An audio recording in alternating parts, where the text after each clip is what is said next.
Inunahan na ng PNP-CIDG ang NBI sa pagsampa ng reklamo laban kay former President Rodrigo Duterte.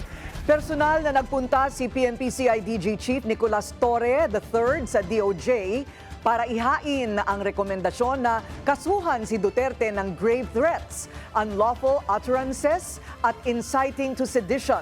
Giit ni Torre, hindi na maaaring itago sa likod ng palusot na biro lang ang mga pahayag ng dating Pangulo.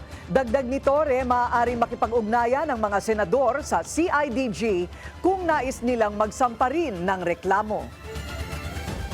CIDG chief and as a Filipino, as a policeman. Because anybody can file that. So hindi ko naman hihintayin kung sino pa.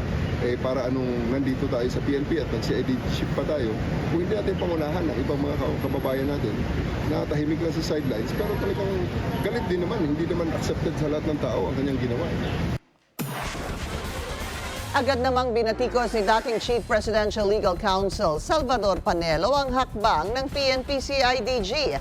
Ayon kay Panelo, ludicrous at walang basehan ang reklamong isinampa ni General Torre laban kay former President Duterte. Dagdag pa ni Panelo, ni isang senador nga hindi man lang umalma sa biro ng dating Pangulo.